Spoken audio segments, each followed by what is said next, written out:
Shalom, shalom. This is Aki Bara Uzziah. And I just want to let it be known that all things are stated without prejudice, all rights are reserved, restored, and never wavered. So I've seen many YouTube videos of people speaking on civil procedures, natural rights, all this. And I have been doing this since, what would I say, 2007. And it's a rabbit hole, but I took different approaches. Number one, I attacked the county recorder. I put in my paperwork, got it notarized, and I put it in with the county recorder to come up out of chattel slavery. I know many who do UCC1 filing, but I put in all types of stuff. I got that time stamped. They put it in. All right, cost a pretty little penny because they're expensive when it comes to dollars per page type of stuff.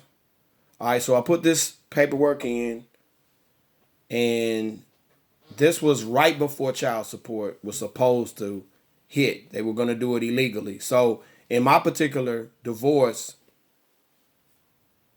they had my address wrong. I didn't live in the same state. All right. So by due process, they had to have me serve. The sheriff in the other state would have had to have a sheriff in my state serve me the decree and all that. All right. So even on any paperwork, I reserve my rights. All right. By my signature. Okay. So by the time it came to the first hearing, there was no order. A nunc pro tunc had to be done in my particular divorce. So I beat them to the punch. I went right across the walkway to the county recorder and got everything in there and put it in the courts. So they had no jurisdiction over me, and I challenged jurisdiction because I didn't live in that state. All right, it was right across the way. Okay, so with that, they couldn't put the bench warrant in to try to get me locked into it because that's what they do to a lot of brothers.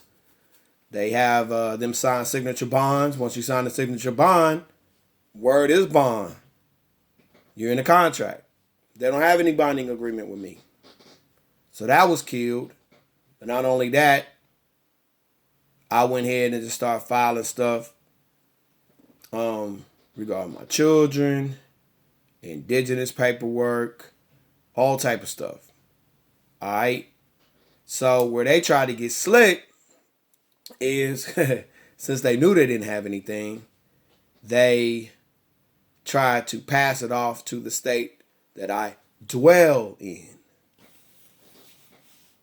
And that didn't go well for them. Paperwork was sent, and the same, paperwork for proof of this stuff, because you got to beat them to the punch, did all of that. So they couldn't put really anything out. So now this coupled with traffic citations led to the fact that in the other state, they tried to, I got stopped one time. My right to travel was impeded. Now, mind you, I have the commercial affidavit of truth in the county recorder, the writ to travel, the indigenous paperwork, and some other stuff. All right, so when I was in the state court, I handled them a certain way. I put all this stuff in with a particular case because I had to go before the judge. And on this traffic citation, the judge was trying to act like I asked for the record as this civil or criminal. He tried to say criminal. Now, mind you, a lot of people don't do this stuff. They'll talk this stuff.